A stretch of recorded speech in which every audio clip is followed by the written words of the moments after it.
একটু যদি আমরা পুরো জীবনের প্রতি স্মৃতি দেখি, সেই স্মৃতিতে আসলে এই মুহূর্তে কতগুলো চরিত্র আপনার মাথায় আছে?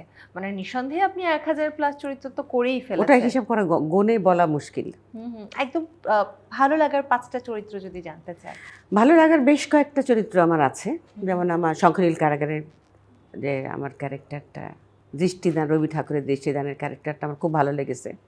আগুনের হুম, পরশমণিতে হুম। আমি যে ঘরের মা, সে মানে ৭১-এর যে পরিবেশে আমার বাচ্চাদের নিয়ে, সংসার নিয়ে আমার যে টেনশন ছিল, মানে জাস্ট ওই আবহাওয়াটা একদম পুরোপুরি ছিল আমার ওই ছবিতে। খুবই জনপ্রিয় ছিল। হ্যাঁ, জনপ্রিয়টা বড় কথা না, মানে একদম বাস্তব চিত্র ছিল ওখানে। হুম, হুম। হুমায়ূন সাহেবের নিজের করা। আমি তো ছিলাম ৭১-এ, আমি দেখেছি ওই সময়টা। কাজেই ওই সময়টা আমি তুলতে পেরেছি। যে বিপাশার মাত্র জন্ম হয়েছে তখন, বিপাশা ছিল না। কিন্তু যখন বিপাশা করছিল তখন বলতো যে, "আল্লাহ এমন হতো তখন। আম্মার কাছে শুনেছি, এখন তোমরাও বলছো।" এই আর কি। আর কোনো অভিজ্ঞতা যদি শেয়ার করেন, কেননা এই ধরনের ঘটনাগুলো আমরা হয়তো বইপত্রে কখনোই পাবো না, যেটা এখন আপনার কাছ থেকে শুনতে হ্যাঁ, পাবো। আরেকটা হলো যেমন ধরো যেদিন আমাদের ১ম বোম্বিংয়ের মানে শুরু যেদিন হলো ২৫শে মার্চের পরে, যেদিন এই কারফিউ খুললো, খোলার পরে তো অনেকে পালাচ্ছে, হুম, হুম। যাচ্ছে এদিক ওদিক। তো আমার বাবা, আমাদের বড় ভাই ছিল না তো।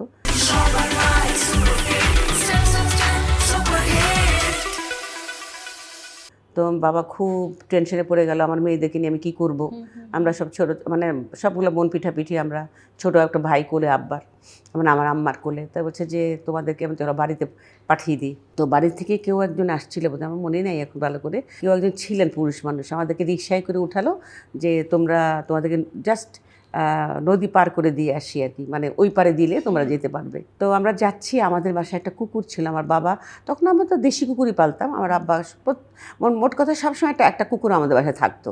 ওকে। তো তখন সাদা কুকুর ছিল, মনে আছে, গায়ে অল্প অল্প কালো দাগ।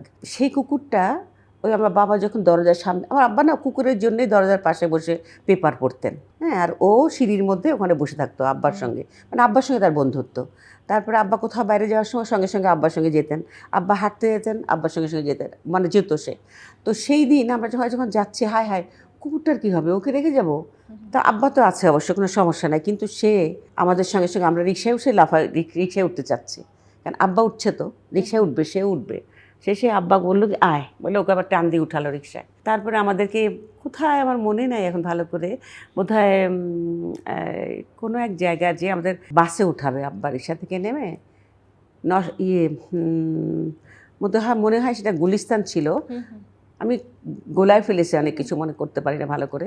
তো ওই জায়গায় যেয়ে আব্বা আমাদেরকে এই বাসে উঠিয়েছে, আব্বা আচ্ছা। নিজে ওঠেননি। ও মা, সে একবার আব্বার কাছে আসে, একবার উঠে আবার ইয়েতে যায়, আপনাদের কাছে মানে যায়। যায়, মানে সিঁড়িতে উঠে আবার আমাদের দিকে যায়, আবার আব্বার কাছে আসে।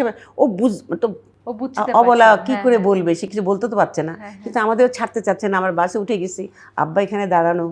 তারপরে শেষমেশ আব্বা বলে আয় আয় বলে আব্বা ডাকলো কাছে, আদর মানে পাশে এসে দাঁড়ালো।